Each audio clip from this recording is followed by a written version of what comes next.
constitutional stakeholder and guardian of democratic integrity.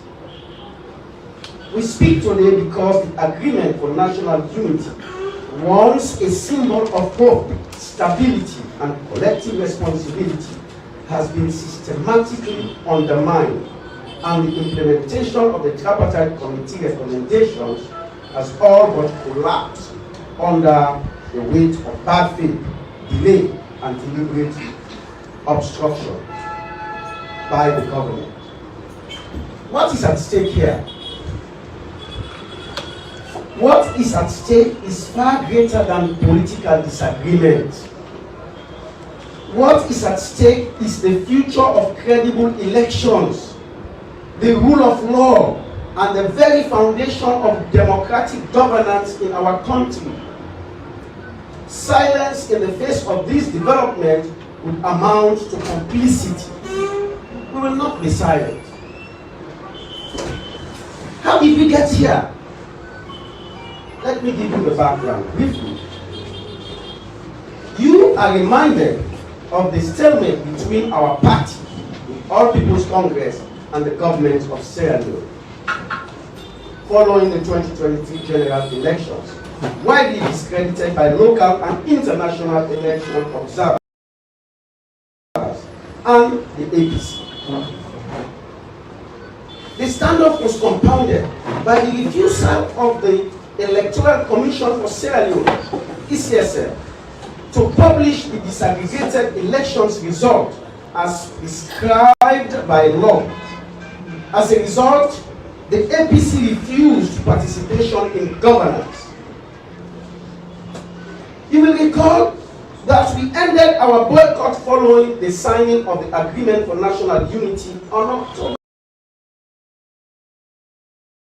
18, 2023, between the APC and the government, a process facilitated and witnessed by moral guarantors of the Agreement for National Unity, the Independent Commission for Peace and National Cohesion, ECOWAS, AU, Commonwealth, and development partners. You will further recall that the Agreement for National Unity represented a solemn commitment by both parties to prioritize national stability, democratic integrity, and peaceful coexistence over partisan interests. It was widely welcomed across the sub-region and in the country as a mature and responsible pathway toward the escalation of tension and institutional reform. To address the impasse surrounding the rigged 2023 elections, Resolution 3 of the Agreement for National Unity set up the Tripartite Committee to review the 2023 elections and previous elections with a view to make recommendations that will be actionable and implementable. The Tripartite Committee comprised representatives from the APC, the SLPP-led government, and development partners. The committee worked for a period of 6 months tirelessly and presented its report with more than 80 recommendations on 1st July 2024. In addition to the 80 joint recommendations, each party to the process, that is APC and the government, produced divergent reports on matters that could not be mutually agreed upon. This is principally the refusal of the ECSL to produce and publish the disaggregated election result, for which the APC staged a walkout of the Tripartite Committee on 2 occasions. Consequently, with the intervention of moral guarantors, both the APC and the government produced divergent reports and recommendations touching on areas of disagreement, including elections, results, and our opinions about the commissioners of the ECSL who conducted the widely discredited elections. These, the APC called for their removal from office. And when we say commissioners, we're not talking about only the chief electoral commissioners, we're talking about all the commissioners. Now let's get to the current situation, having given you the background. Let's get to the current situation. The agreement for national unity. 29 months since the agreement for national unity was concluded, we still have politically motivated cases in court. Files on cases against APC officials have gone missing in court. There is a disproportionate distribution of responsibilities in Parliament, contrary to rules, and the re-engineering and rekindling of relationship to improve the political ecosystem has collapsed, which defeats the purpose of Resolution 6. Neither the presidency nor the government chief negotiator respond to correspondences from the APC. The state continues to use law enforcement agencies to intimidate political opponents, including ordinary citizens such as Okada and Keke riders. In summary, the purpose of building democracy and the consolidation of national peace and cohesion has not been met as conceived in the agreement for national unity. When a government meets to review an agreement in absence of the party to the agreement, is in self-telling. The tripartite committee recommendations. As we all know, at the end of its work, the tripartite committee came up with recommendations. 20 months since the tripartite committee report was submitted to the president on 1st July 2024, the government has derailed and stalled implementation through deliberate delays, refusal to engage, and bypassing crucial timelines. We recall with appreciation the joint assessment mission of our international moral guarantors, concluded on the 14th and 15th October 2024, co-led by His Excellency Fatoumata Jallow Tambajan and His Excellency Leonardo Santos Simao of the United Nations.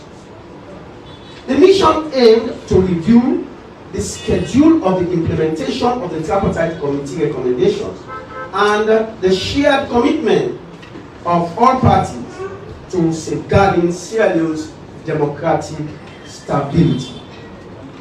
Regrettably, since that engagement, the implementation process has been marked by persistent delays, lack of transparency, and unilateral action by the government that undermine the collaborative spirit envisaged under the Agreement for National Unity. Several formal communications from the APC remain unanswered. Key commitments relating to legislative reforms and oversight mechanisms are outstanding or taken out of context in the proposed constitutional and legal reforms. An essential documentation necessary for meaningful participation has not been provided. Now, implementation of the roadmap, which has been abandoned by the government of Sierra Leone. The roadmap developed by the support secretariat of the tripartite committee was abandoned by the government immediately the report was presented to the president. The roadmap clearly provided a bipartisan approach to implementation. Instead, the government went ahead to appoint a steering committee dominated by its own institutions, including 9 ministers of cabinet, with only 3 APC persons appointed by government without consultation with the APC party. You might want to know that the steering committee chaired by the government chief negotiator is dysfunctional. Meetings are irregular, minutes are not provided, and in summary, the committee is not fit for purpose.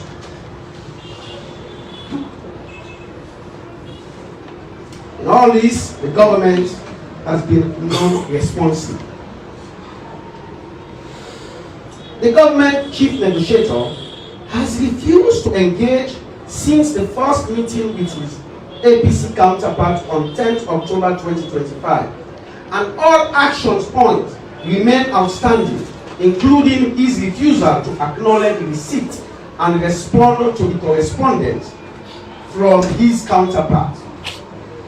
And when I say counterpart, I mean Dr. Kelfala Mara.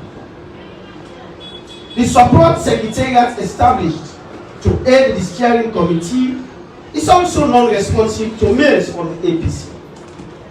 Additionally, His Excellency President Marabio has also refused to meet with the leadership of the All People's Congress to listen to our concerns.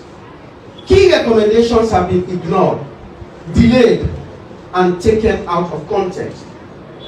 The following are noted. 1. Failure of the Parliament to act. Recommendation 20 of the tripartite recommendations, which calls for the setting up of a standing committee in Parliament to provide oversight on the ECSL and all electoral matters, has been disregarded by the Speaker of Parliament, who ignored a formal request from the APC minority leader, Honorable Abdul Kadir, in Parliament to set up the committee. 2. The 2026 census will be a fraud. Government has delayed the 2025 decennial census, contrary to recommendation 38, in order to bypass the 2-year timeline for the use of the census data for purposes of elections. The APC has taken a position on this important breach of trust by the government and calls for both sides to discuss and agree a workable solution to impasse. 3. Imposition of proportional representation. During the tripartite committee proceedings, both the APC and government couldn't agree on a preferred electoral system for the country. The APC wanted continuity of the first past the post, while the government opted for proportional representation. As a result of the standoff, the parties referred the matter to be decided by the electorate through national consultations as contained in recommendation 78. Sadly, the government manipulated the consultation process and provided for a PR system in the constitutional reform bill against the wish of the citizen. 58% of civil society and a majority of the paramount chiefs and religious bodies favor and support the first past the post form of elections. 4. The ECSL, which is central to many of these recommendations, is also not responsive. The ECSL has refused to uphold minutes of the Political Parties Liaison Committee (PPLC) meetings and actions on its website for transparent electoral process in accordance with recommendation 42, it has failed to implement the recommendation that the two largest political parties to serve as co-chair of the PPLC. The ECSL has also delayed the validation of key technical studies supported by the development partners on voter registration, election result management, and related policies. This is a blatant subversion of the reform process. 5.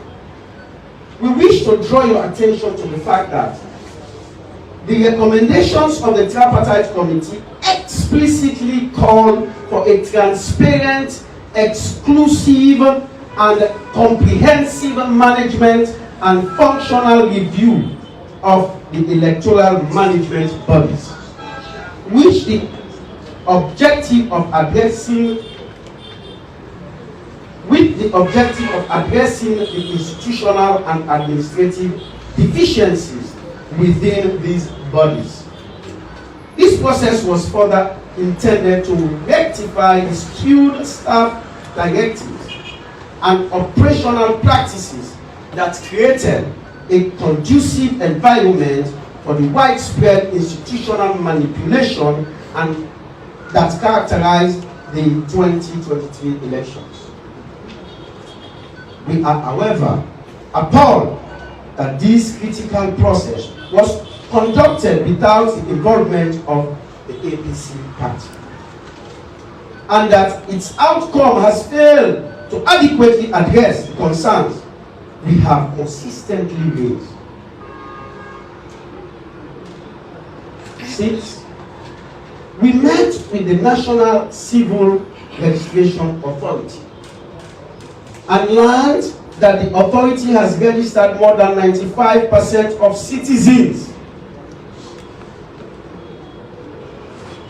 We welcome this progress, noting that the electoral data will be drawn from the civil register. We demand that the data is published and validated by all stakeholders immediately for transparency. 7. Concerns surrounding electoral security. Since the tripartite committee report was presented in July 2024, the APC has not received details on the reforms said to have been undertaken by the elections management bodies, in particular the security sector. The APC notes with grave concern the lack of transparent reforms in the sector is a blatant attempt to replay the 2023 security lapses that deprived the APC from fielding in polling agents in the southeast of the country. Now, let us look at a very critical aspect, that is the constitutional and legal reforms. We firmly reject provisions in the Constitutional Amendment Bill that grant the President power to appoint members to the Search and Nominating Committee for Electoral Commissioners and the chair of the Political Party Registration Commission. This directly contravenes Tripartite Committee Recommendation 36, which aims for an independent and impartial appointment process. The APC notes that the reduction in the 55% threshold for winning the presidential election to a simple majority, coupled with the introduction of 20% of vote in at least 2/3 of the districts in Sierra Leone, is a major deviation from the related tripartite recommendation of 50% plus 1 and 25% of the vote in at least 50% of the districts. Additionally, the APC is of the opinion that the introduction of the minimum district vote will increase polarization and encourage elections-related violence and victimization of citizens in districts to prevent the achievement of the 20% vote. The APC therefore rejects the change in the threshold for winning the presidential election. It should remain at 55% because of the present bad faith of the government in implementing the recommendations. We want the present constitutional, that is the 1991 constitution, threshold of 55% to remain.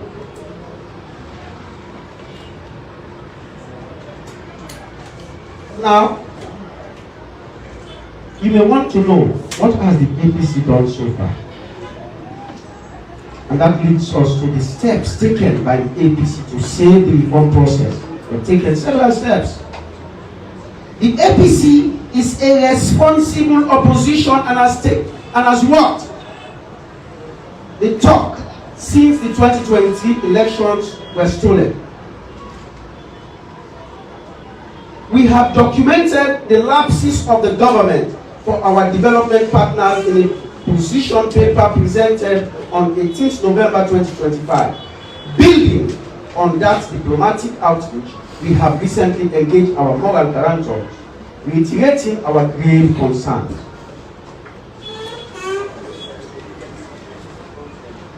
For those of you who may want to know about the position paper, you will contact the desk of the National Publicity Center.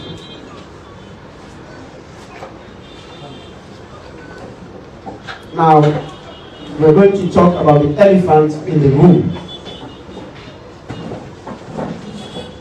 And that is the appointment of Edmond Sylvester Alpha. Of particular concern is the recent appointment of Mr. Edmond Sylvester Alpha as Chief Electoral Commissioner. For the 2023 discredited elections, Mr. Edmond Alpha was Regional Commissioner South and part of the team that we demand must go at Bintumani. This action by the President is inconsistent with recommendation 36 of the Tripartite Committee resolutions, which calls for the establishment of an independent search and nominating committee to vet and recommend qualified candidates to His Excellency the President for appointment as Electoral Commissioner for Sierra Leone. In consequence, the APC has withdrawn participation of APC elected officials in Parliament and local councils until Mr. Edmond Alpha, who is an accomplice to the 2023 discredited election, leaves office. It is evident from this account that the government of President Julius Maada Bio has not engaged with the APC in good faith. The government's actions suggest a concerted effort to subvert genuine reform and manipulate the electoral process ahead of the 2028 elections. At this juncture, we would like the media to note that as an opposition party, beyond electoral reforms, we have on record the dismal failure of the government. Since 2023, the country has witnessed continuing rise of state capture of institutions, persistent undermining of human rights and democracy, the harassment and intimidation of political opponents and ordinary citizens, and the failure to manage the economy, thus giving rise to hikes in fuel price and making life unbearable for the youth, women, the vulnerable, and ordinary Okada and Keke riders. As of today, fuel price per litre is 32,000.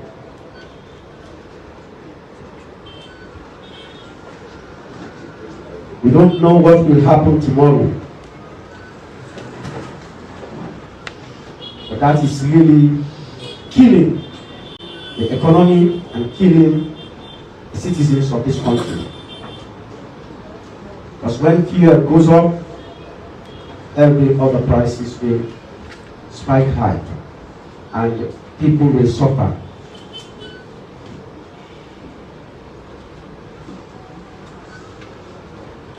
We believe, therefore, as an opposition party, our call should go beyond asking for the restoration of fair play. And we must equally hold the government to account for its bad governance, without losing focus on the key issues at hand. We demand: 1. The immediate restructuring of the steering committee through the establishment of a high-level oversight body co-chaired by the APC and the government to provide genuine strategic direction on implementing both the Agreement for National Unity and the Tripartite Committee recommendation. 2. The immediate restructuring of the support secretariat to ensure a balanced, transparent, and inclusive workforce. 3. Full transparency, requiring that the implementation tracker, minutes, and all relevant documents be made accessible to all stakeholders, including our moral guarantors, to enable independent monitoring. 4. We restate our position and urgently call on our development partners to facilitate an immediate review meeting between the APC and the government to address these critical concerns. In view of these firm positions, we conclude as follows. The APC will not return its elected officials to Parliament and local council until Mr. Edmond Alpha, who is an accomplice to the 2023 discredited elections, leaves office, and the government demonstrates credible commitment to the implementation of the Agreement for National Unity and the Tripartite Committee recommendations. Should the government choose to disregard our legitimate concerns, the APC will stage a nationwide peaceful demonstration at a date to be announced by the leadership shortly. Ladies and gentlemen, the press, let it be clearly understood. The All People's Congress will not lend legitimacy to a broken process, nor will we participate in a system that is being deliberately manipulated to predetermine the will of the people.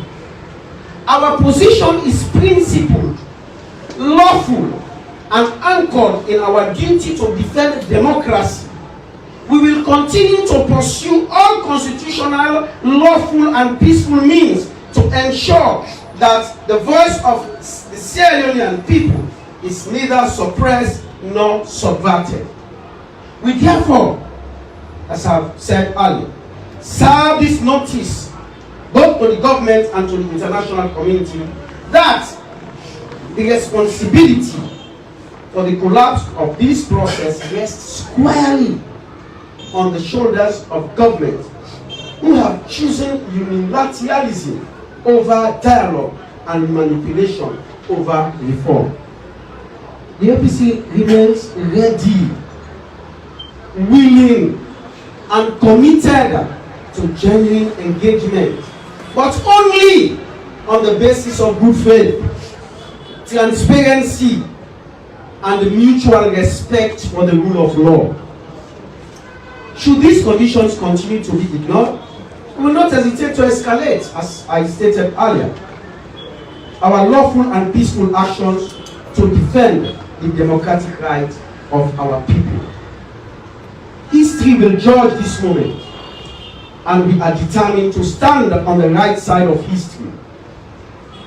And we are determined to stand for the people of this country. be you APC or whatever political party you belong to, we are ready to stand for you, and we are ready to stand for your rights. We thank you for your attention. Thank you very much.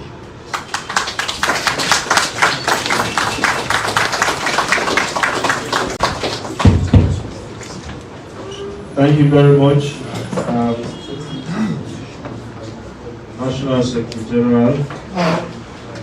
Ladies and gentlemen of the media, you've heard our position. You heard first from our acting chairman, and now the Secretary General, who has articulated the position of the APC. We will now have questions from you, and then our panelists will answer. We will take first 5 questions, and then thereafter we'll take the second batch, and then we will end this press conference. Just state your name, your media house, and then you ask your question. Let us avoid preambles, and please do not repeat the question. If someone has already asked a particular question and it has been answered, let somebody else go and ask the same question. Thank you very much.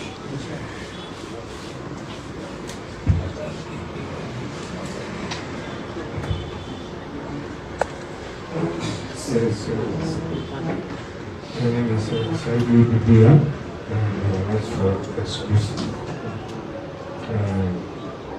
What's your take on remarks made by some of the officials that the tripartite agreement is a gentleman's agreement? What's your take on that statement? And I want to know the 4 divergent concerns that the party has. Thank you.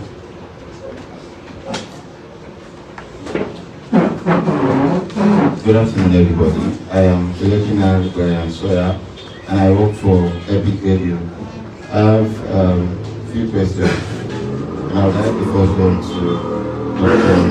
Devarama, who is the coach of the tripartite committee.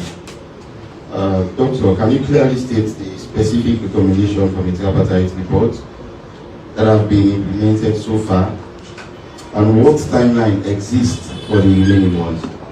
That is the first one. And second, many citizens are still unclear about the practical impact of the agreement for national unity.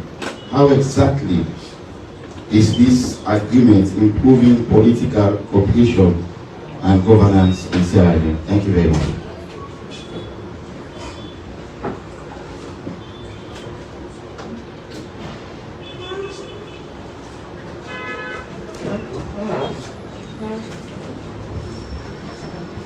Good afternoon. I'm Dennis Miller.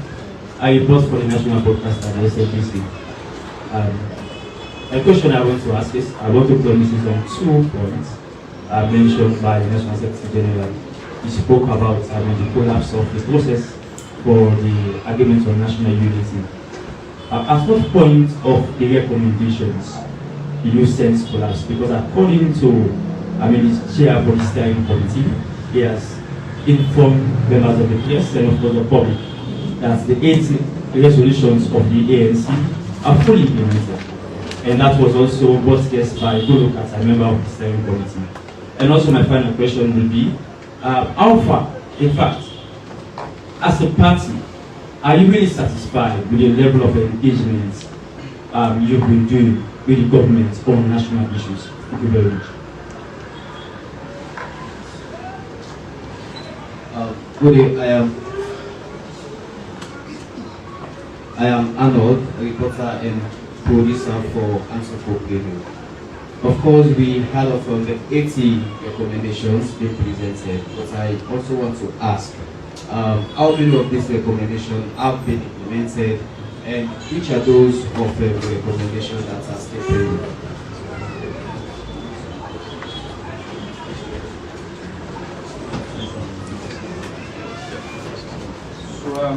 Good afternoon, everybody. My name is Electoral from Truth Media.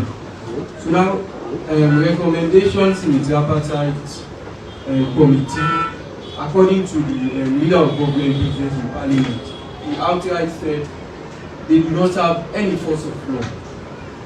That if the implementations are not carried out, these are the legal implications. So now, while at the steering committee, was there a gentleman's agreement that followed stern warning if these recommendations were not adhered to, were not implemented?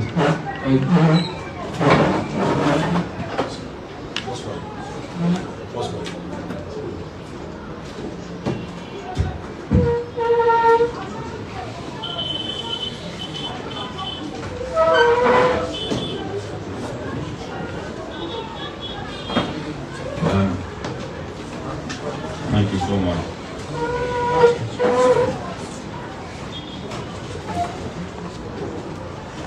Is it Sawyer? Yes. Sawyer from Epi? Yeah.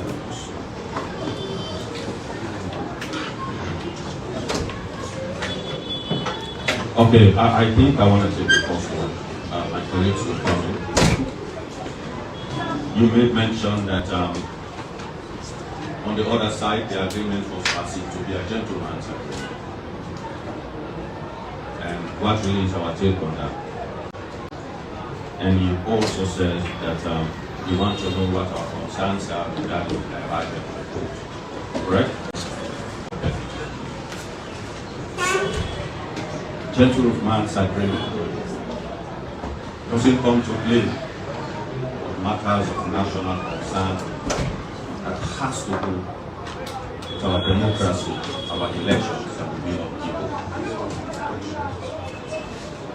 So, it is a general principle globally that when a government signs an agreement, that agreement should be ratified.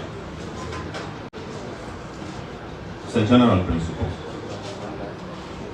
It behoves the government of Sierra Leone to ensure that those steps are taken.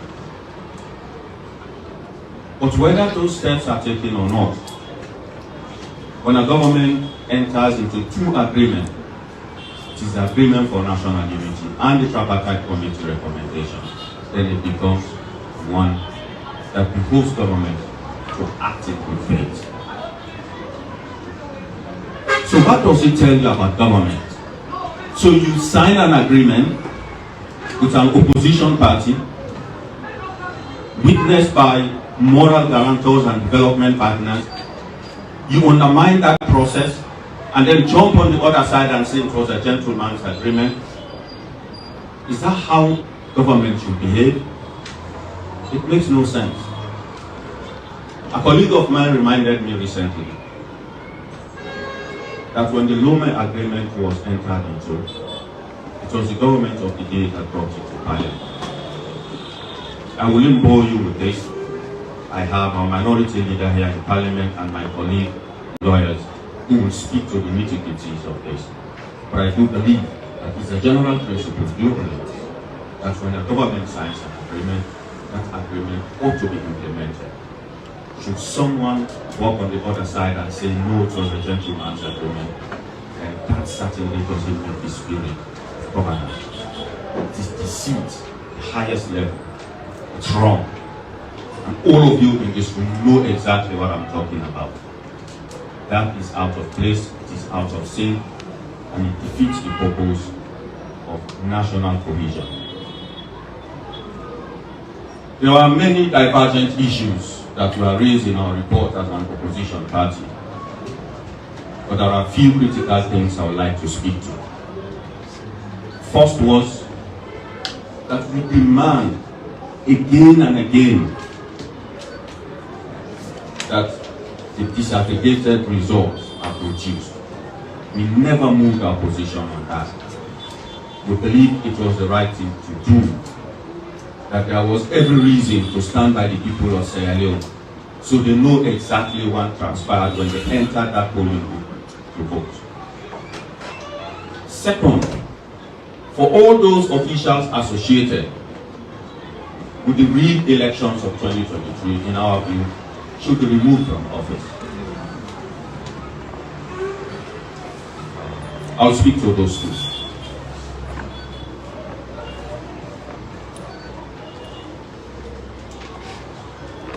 I'll speak to the next question, and I will ask my colleagues to step in.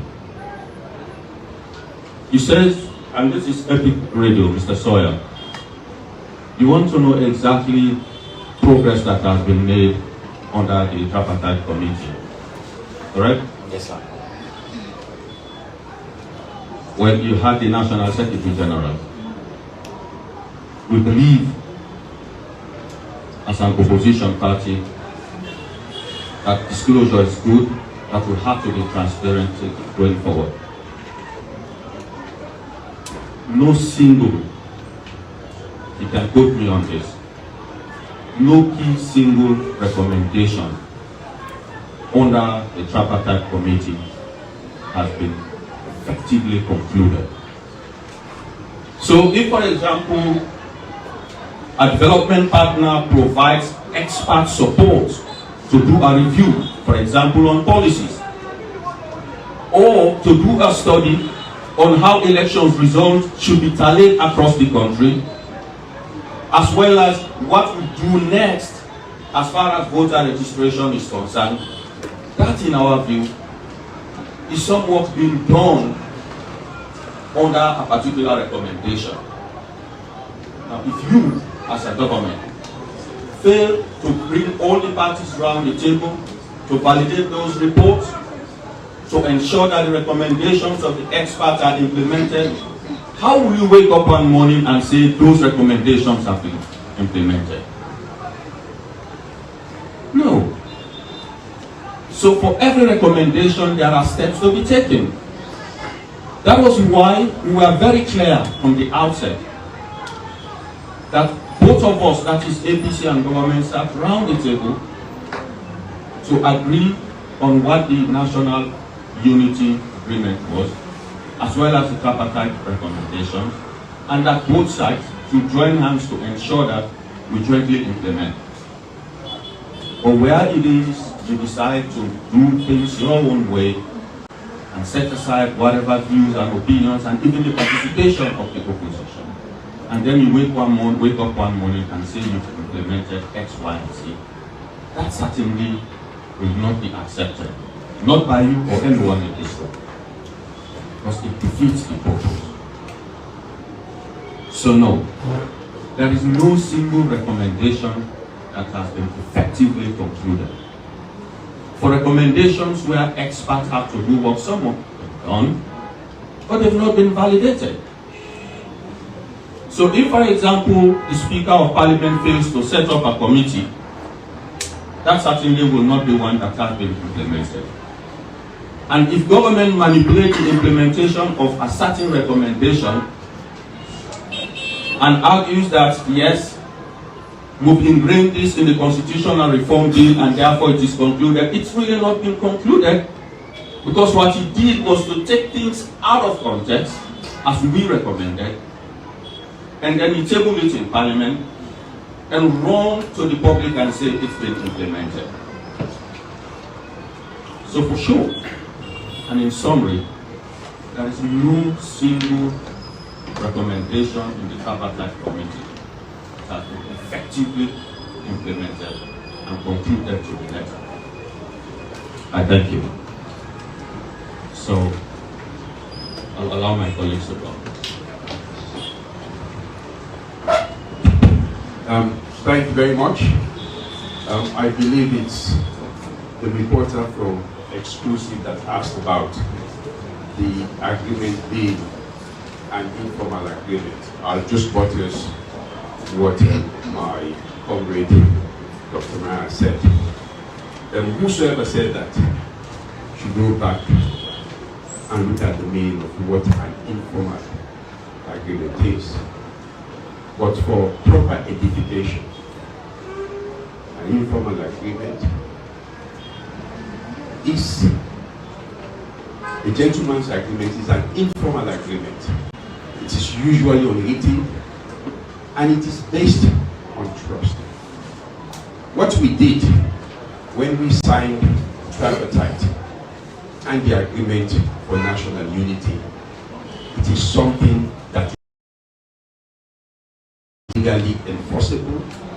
It is something that is intended to be seen through. You know, you look at the parties, there were negotiations first, after which a draft was made, which was signed by both parties. And we had international partners that superintended that particular negotiation and signing of that agreement. Beyond that, they did put together a team that will be monitoring whether or not that agreement has been complied with. That is not a gentleman's agreement. It is a formal agreement. It is an agreement that is intended to hold this country together.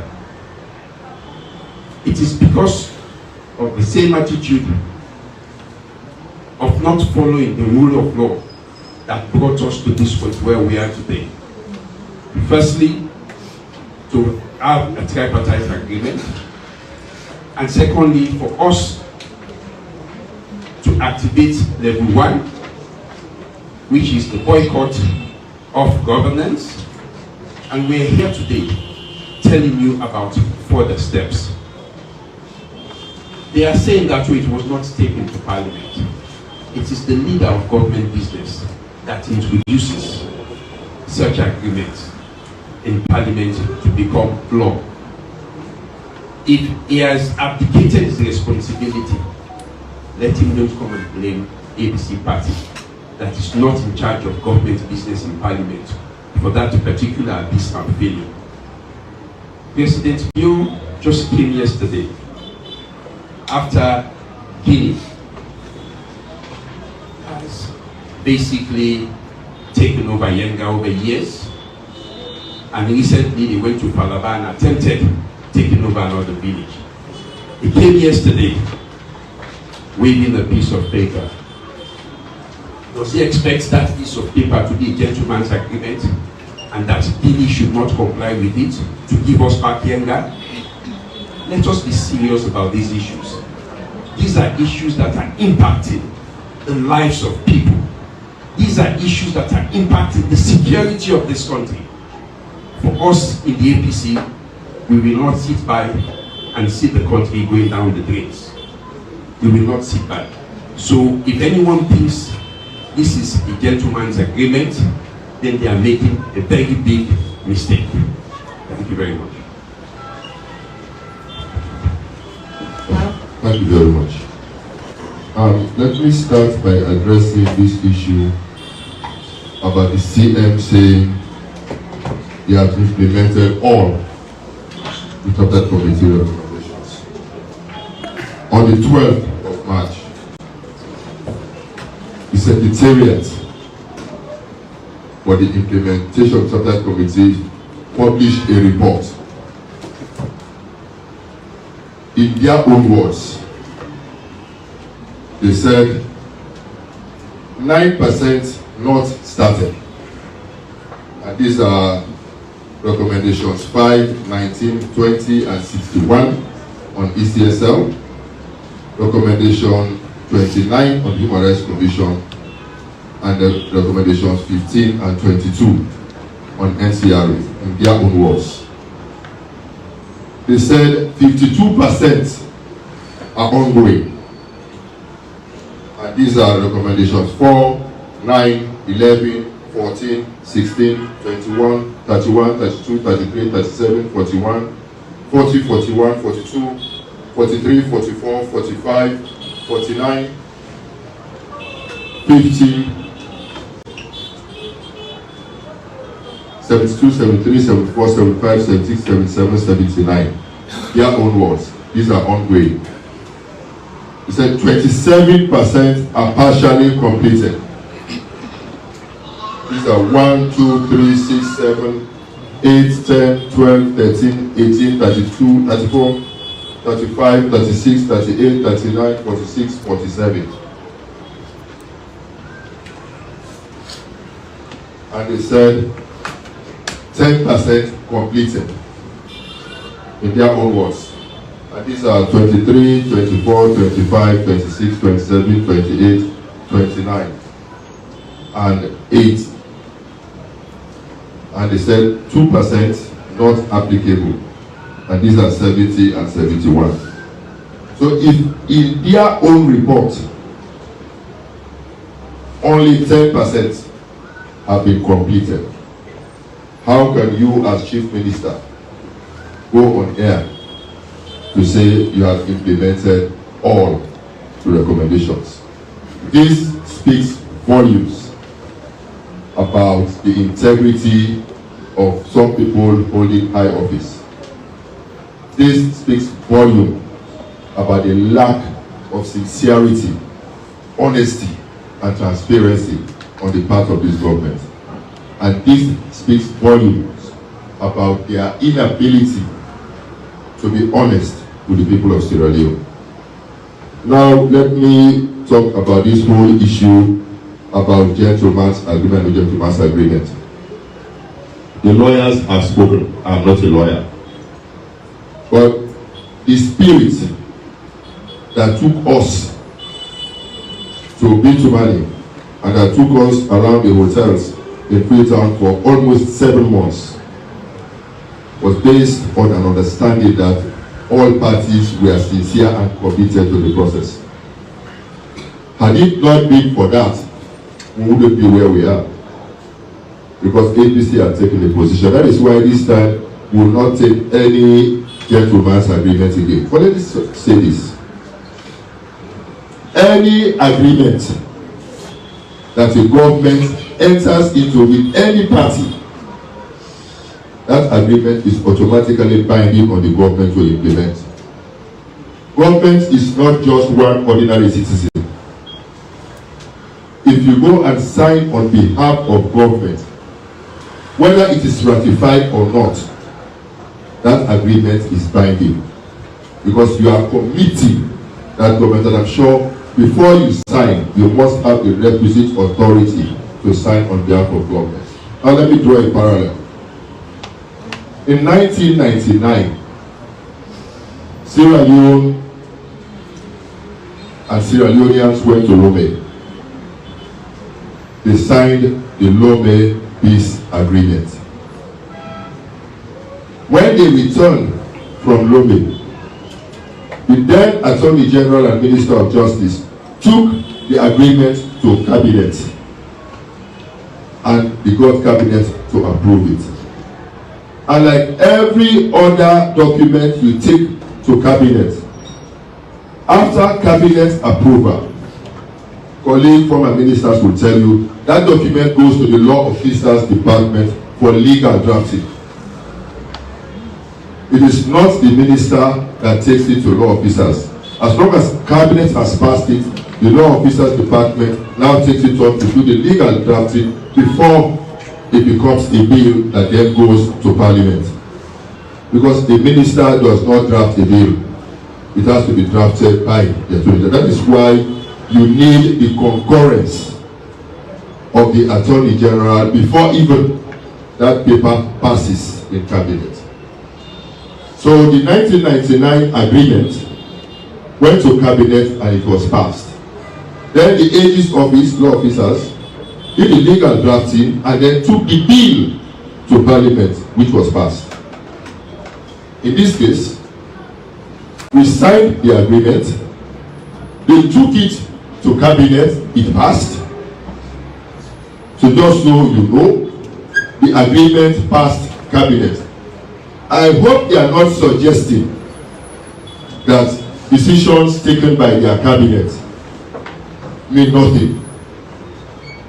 Because if Cabinet spends the country's resources to sit on a document and they adopt it, they approve it, it means it's legally binding. It was now up to the Attorney General to take it through Law Officers Department for legal drafting, for it to then go to Parliament for ratification. They failed to do so, I'm sure, for obvious reasons. Because they want to come back and expose their incompetence and their inability to obey what they have agreed to.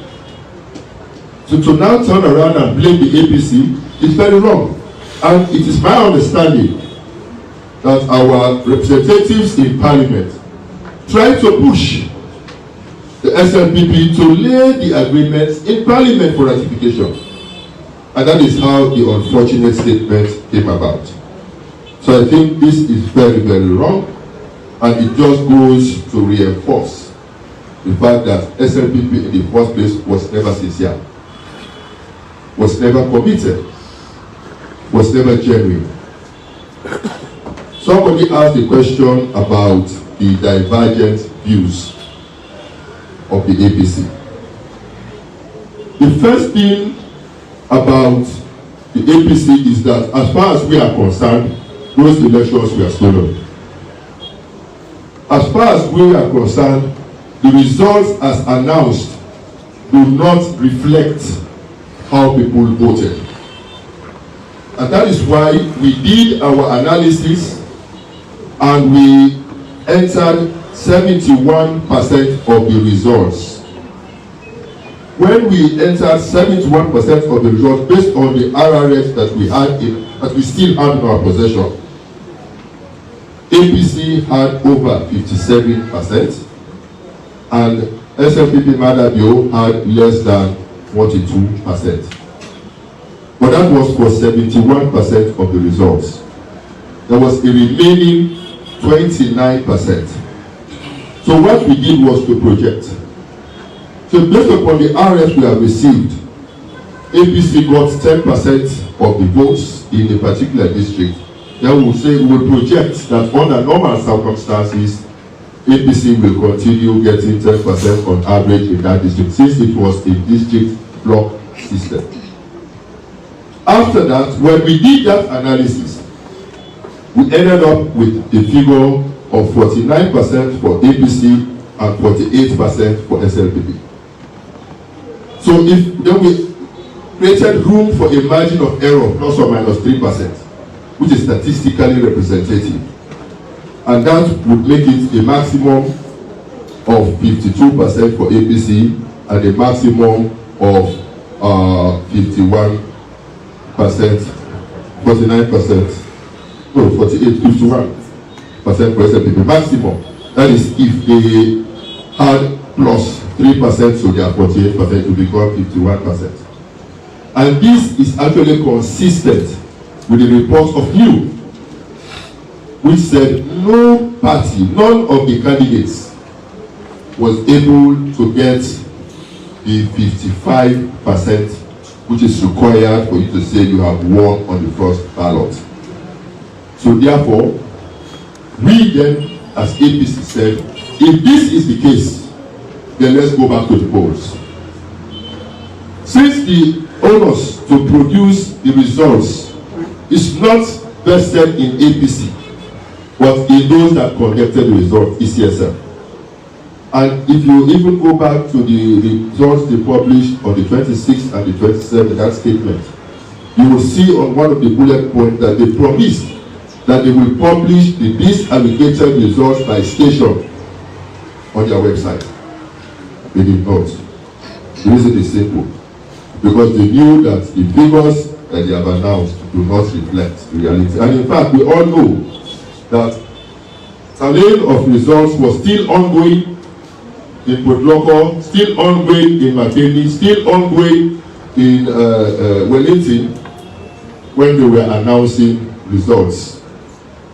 And the procedure that should have been followed is that the results should have been collated at the district level, certified, then they go to the region, certified before going to the national for final certification before announcement.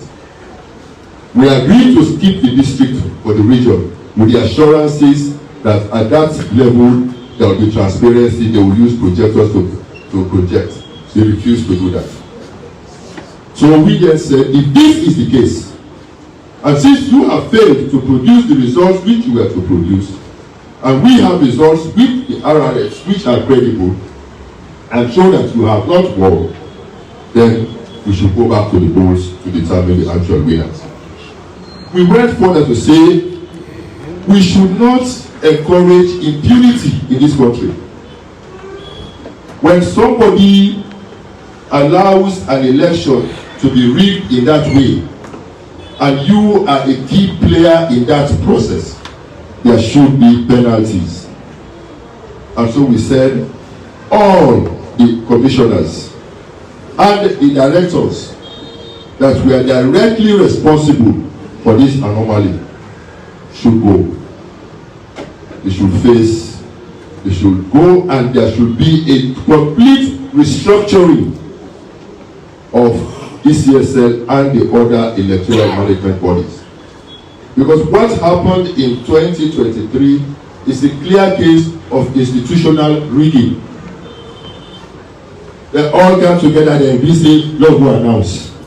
Then father, they withdraw, say, una read them. They give a paper, una read. All of us saw them at Petromani with soldiers behind them. And they started, and we also how many bottles of water Cornell drank that day. I'm not sure he was himself in a very good state when he was reading that announcement, making that announcement. So, in our own divergent views, we made it clear that we do not agree with the results and that we should go back to the polls and that there should be consequences for those that bore greatest responsibility for those crimes.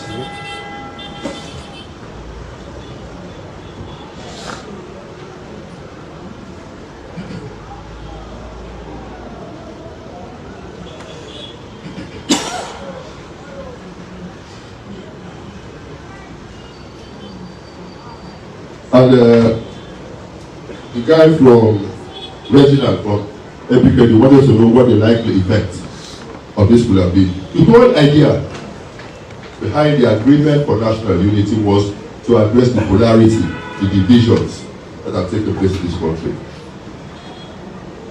I think in the aftermath of the 2023 elections, tensions had gone to such a level that everybody was concerned that this could degenerate to anything.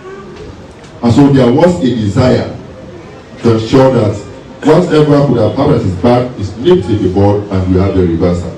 And it was because of our interest as a party to put country above our own party's interests that we agreed to go to Petromani. And we made the false assumption that the other side was acting in good faith. In hindsight, we have known that they were not. And their pronouncements just go to confirm that. So yes, our intention was that the agreement would foster unity. And if you look at the 8 recommendations, you will see that we even made recommendations bordering on the need for both sides to be meeting and exchanging ideas so that we will help to build confidence and trust. And they, as a government, needed to take leadership. Several letters have gone from us to their urgent action, and they have refused. And now, we're in a situation where things in our country are going from bad to worse. The people are suffering. Diesel is now 35,000 to a litre. And in another week or two, it will go beyond 40,000. And just imagine what that would mean for our suffering masses. Now they cannot even pay the police and the Mumu police, this, how do you call them? This SLRSA people. Okay, the traffic wardens. And so they have now allowed them to go and harass our keke riders, to go and harass our Okada riders, to go even and harass us on the streets, just to make money for their survival. We as a party are not only interested in our parties and interests, we are also interested in the welfare of our people in this country. So part of the reason why we have proposed a nationwide peaceful demonstration will also include a demonstration about the economic hardship this country is facing. Because we believe we have a responsibility to address that. Yesterday, I was at the correctional center. I visited Zainab Sharif. And I met some women One woman was sentenced to 35 years in prison for smoking kush. 35 years in prison for smoking kush. I met her. I spoke with her. Others were sentenced for similar actions because they said they were caught selling kush. What they did not address is where these people got the kush from. So which means they did not attack the actual big guns that are responsible for bringing the drugs into this country. Rather, the ordinary women who are just battling for survival are the ones they went and sentenced for 35 years. It will have been very easy. The same way they caught the guys on the street smoking and they said, where did you buy it from? They said, I bought it from Lasana. You arrest Lasana, don't stop there. Ask Lasana, where did you get the drugs you are selling from? He will tell you I got it from Bayasane. And you will then get to the real one. But they are protecting the people who are actually responsible for these drugs coming to this country that has ruined this country and is continuing to ruin our future and the future of our youth in this country. And we all know the elephant in the room, where we've heard that this country is harboring an international drug lord. And because of that, Sierra Leoneans have been refused visas to go to America and other countries. Why do we have to suffer for a crime we did not commit? And reports from reliable sources also suggest that a senior government functionary was required to send 22 representatives for an international conference in America. Instead of sending 22 people from his institution, he sent 22 friends and relatives. He did not even go to the conference. And that is part of the reason why America decided to slap the ban on Sierra Leone. Because if such highly placed people can do such things and use their offices to get the government to issue visas, then they have lost confidence in the ability of these governments to be part of the international war against trafficking, war against illicit immigration and those type of things. So this is the situation where we are as a country.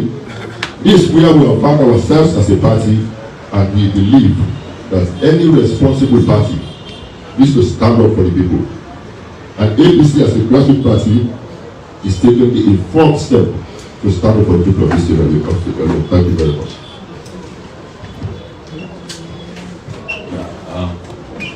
My colleagues on this side will move on. Thank you, Mark.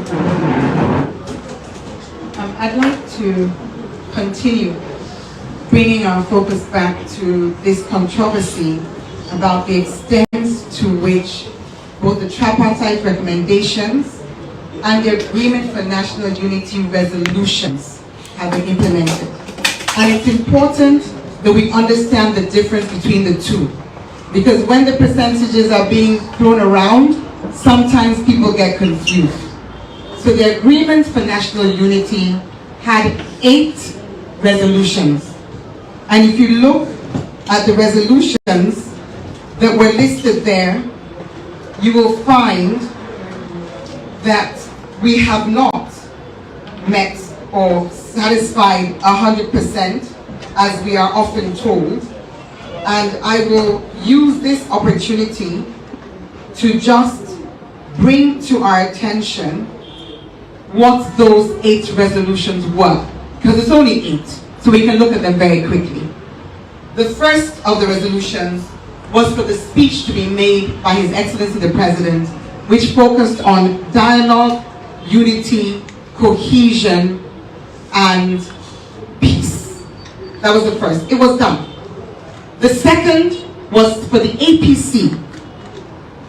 Irrespective of what we knew to be true, which other speakers have explained, that the results that were announced were not the results of the vote. Irrespective of that, Resolution 2 said the APC would return to governance. That was done. Now, Resolution 3, which is where the tripartite recommendations come in, was the creation of the tripartite committee. And very, very importantly, it says in respect of those recommendations that would look at the electoral processes, not only for 2023, but go back at the insistence of government. Because we came to the table, we said, 2023, we don't agree with what happened. They said, but we had problems as well. In 2012, in 2007, we'll look at everything. We looked at everything. And the agreement, in the agreement for national unity was that the recommendations from the tripartite committee would be actionable and implementable. So, where are we with the tripartite recommendations? Dr. Dr. Richard Conte began to answer because somebody said, which precisely have been done? Well, of the 88, according to the Steering Committee Secretariat's own document published on the 12th, 8 out of 80 have been concluded. And what are those 8? Well, the 6 of them are in relation to the Integrated Electoral Security Planning Committee. So there's an Integrated Electoral Security Planning Committee which comprises of Sierra Leone Police, ONS, etc. 8 recommendations have been concluded. 6 are in relation to that quite obscure, when you think about it in the broader terms of things, set of recommendations. The 7th is about police training, and the 8th is the last one, recommendation 80, which says the tripartite recommendations will be taken to cabinet and it will be approved by cabinet. So when they say they've done 10%, it is 6 on internal security arrangements, police training, and taking it to cabinet. Now that makes you really, really think, how long does it take for us to implement the resolutions and the recommendations which are the heart of the matter? Well, I'd like you to know that in April 2025, this body, the All People's Congress Party, received a presentation from the tripartite secretariat led by Golo Carter. And he presented to us, among other recommendations, but particularly the ones of interest, the position of the ECSL recommendations. That was in April 2025, almost 1 year ago. In March 2026, we have received a presentation, and you can see that none of the recommendations have been concluded, except the 8 I just mentioned. That speaks to a lack of commitment. That speaks to a lack of good faith. That speaks to delays that are unnecessary and which also are reflected in the way that the steering committee of the tripartite works or doesn't work, because it has been dysfunctional. There are no meetings, minutes of meetings, there are no agendas. The meetings themselves do not give opportunities for the members to deal with the issues, which is why 1 year later, we still have none of the ECSL, none of the NACRA, none of the voter registration, results management, all the key recommendations have yet to be concluded. And then we come on, because we were on Resolution 3. So Resolution 3 isn't finished. I think we can all agree on that. The document from the government itself says that. You then have Resolution 4. Resolution 4 was about the release of prisoners, the conclusion of cases. We have political cases, such as my colleague, Yabong, chairperson of Tonkolili District Council. She is still on bail. Her case has not been resolved. She was also, as was I, convicted or not convicted, charged for disorderly behavior. We have COI cases where the files have gone missing. So Resolution 4 is not complete. Progress has been made. We acknowledge that. We don't deny it. But we must also acknowledge that it has not been completed. And then you come on to Resolution 5 and Resolution 6, which is about Resolution 5 is about the institutional inter-party dialogue. Yes, there is one, it's happening at PPRC, but Resolution 6 is about building the relationship and ensuring that we have better communication between the leaderships of the two parties. Well, that certainly has not happened, as you've heard from the statements. Resolution 7 was about insightful speech, and both parties made statements, so that was done. And then Resolution 8 was the moral guarantors being set up.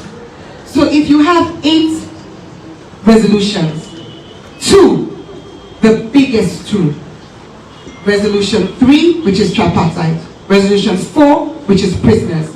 If 2, the biggest 2, have not been concluded, then simple waiting tells you you cannot say that 80% of the ANU, or indeed 100%, as we've heard, have been concluded. So I just wanted to touch on those points. And as I conclude and hand over to other colleagues, I want us to be very clear that the process has been stalled. Where we were in April 2025 is pretty much where we still are in March 2026. When it comes to the question of the ANU being 100% complete, if the biggest resolutions, the weightiest resolutions are not making progress, you cannot say that it is complete. And finally, when we talk about the position of the APC, as others have said, our considerations are not just for ourselves as a party. They are for democracy in Sierra Leone. And on that note, when it comes to the appointment of the Electoral Commissioner, I'll remind us all that in December of this year, Afrobarometer published a survey which showed that trust in the Electoral Commission that was being led by Edmund Alpha as the acting Electoral Commissioner, Chief Electoral Commissioner, trust in that institution was at an all-time low. It had fallen from 64% of the citizens of this country saying they trusted the institution in 2018 to only 34% saying they trust the institution in December 2025. Not surprisingly, when you have a situation where the person leading that institution was known to be part of the rigging that was done in Koinadugu district in the by-election, where 049 was changed to 149. Not surprising that trust will be eroded. So with those few words, we will say we will be moving out, standing up, speaking up for democracy in this country to be protected. For Kush, which has led to us collecting 247 bodies from the streets of Freetown as at October of last year, until we're told don't collect them anymore, until we're told that we don't have the numbers anymore. But I think we all know from the media reports that the bodies are still lying on the streets. The young people are still dying because the Kush crisis is still not being addressed effectively. Thank you. Yes, I want to thank all those who have added their voices to responding to the questions asked. I am just going to deal with one issue. The question that has to do with the ratification of the agreement for national unity. Of course, the Constitution is clear. If you read subsection 4 of section 40D, it gives the president the right to enter into treaties, to go into agreement, to go into convention on behalf of Sierra Leone. But with the proviso, if you go on to read the proviso is very, very clear. It says, once those agreements have two implications. One, it has to do with funding, using the fund of the state to accomplish the agreement.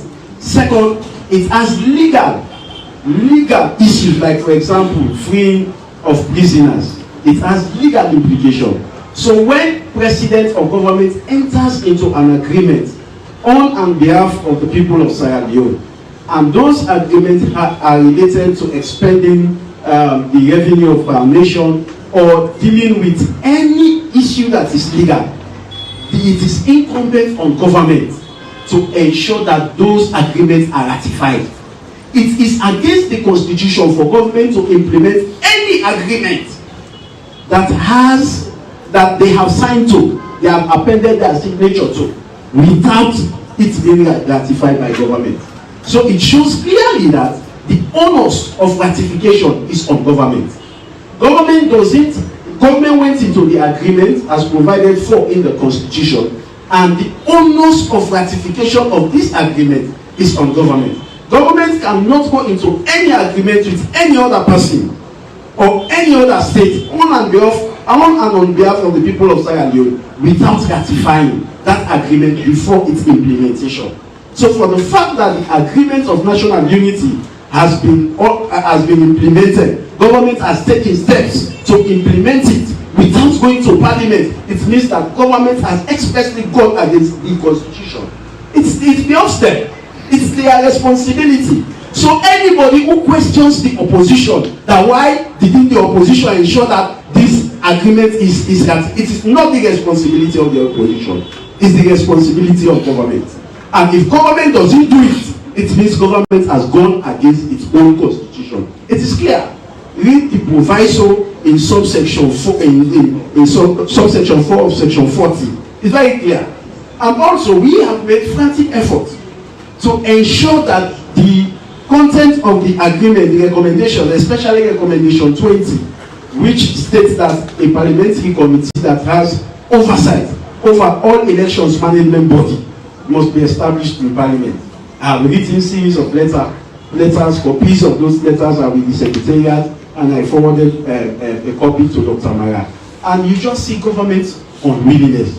So to me, I am clearly and authoritatively saying that government has gone against the constitution of the state by appending their signature on an agreement and begin to implement the agreement without ratifying the agreement. It's government's responsibility, and government must own up to ensure that they ratify this agreement as soon as possible, because they have appended their signature to it. Nobody forced government to do it. It did it on behalf of the state, and government has the right to go into an agreement on behalf of the state. And there are people who are saying, because this agreement has not been ratified, so government has the right to go against the agreement or to appoint Edmond Alpha.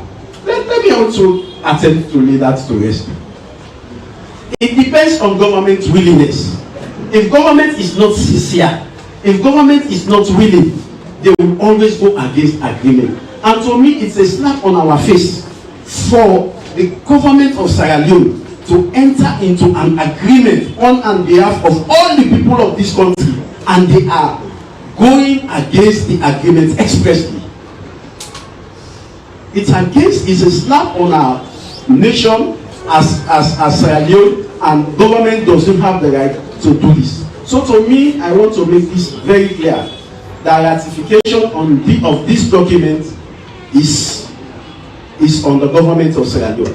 And the mere fact that government has begun to implementing content of this agreement without ratifying it, it means government has gone against its own constitution. So what will be good for government is for them to expeditiously ensure that this document is taken to parliament, it is ratified, so that we through with it. So that is the only thing that I'm going to add. Okay. So, I don't know if we still have a few questions. Because I believe even the unasked questions have been answered.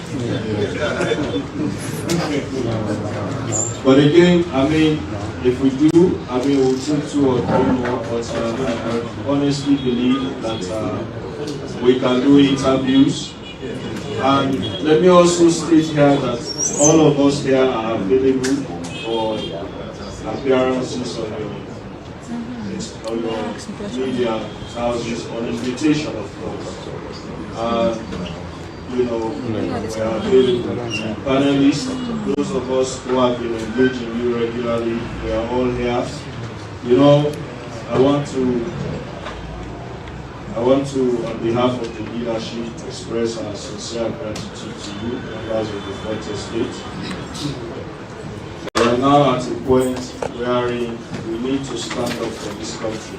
Just a few months ago, we saw institutions displaying properties of people who they believe stole from government offices. When you start that, you don't just limit it to the junior workers.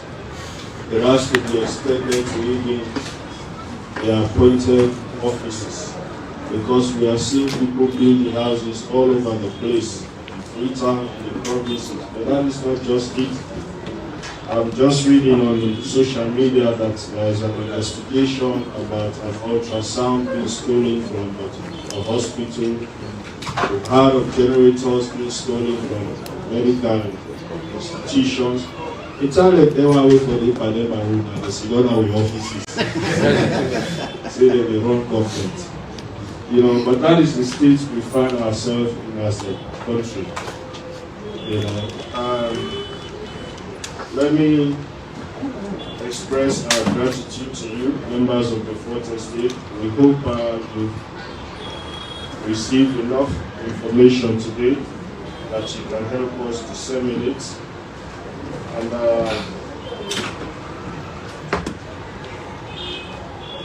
it is interesting, that when we were hunting ghost workers in schools, ghost teachers were being laughed at. But we have 18 ghost workers, according to audit reports, I believe, and the office of the Chief Minister. It actually cost this country about 12 billion whole days. This is serious. When you read successive audit reports since 2018, you will understand why we take these things very seriously, because the amount of money that we are losing to some of these criminal behaviors or these criminal acts or misappropriation that we see in respective offices, they are not only disturbing, they are cause for alarm, because the level at which we are seeing public theft, public mismanagement, misappropriation, it is alarming, especially where we cannot even afford to disburse funds to local councils, where we cannot even afford to pay salaries for our military, our police, our public officers on time. Sometimes they go months before they receive their salaries. We thank you very much for coming. Special thanks to AYD, Truth Media, and Liberty Online TV for airing this live. I know many of you asked to cover it live, but of course, we have to be, we have to work within, our limits. Sarah Network, thank you very much. I know you also have this live. We thank you for your continuous support. Thank you to all the media houses, print, electronics, online platforms. We appreciate you all, and we ask that we continue this good working relationship that we have started. We are here and we are in this together. It is only when we work collaboratively that we will make this country better for all of us. Thank you very much. Eid Mubarak in advance. I understand we pray tomorrow. Eid Mubarak, Ramadan Mubarak, Happy Lent. May Allah subhanahu wa ta'ala, God Almighty, accept our prayers, and may He continue to expose them away for the Pademba we see on our office.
Get ready to elevate your game. Welcome to Genius Bet, where strategy meets excitement. Genius Bet. Have a look at our promotions and choose the one that fits you best. Be smart and don't miss out. Genius Bet. Whether you're a seasoned pro or just starting out, Genius Bet makes betting simple and fun.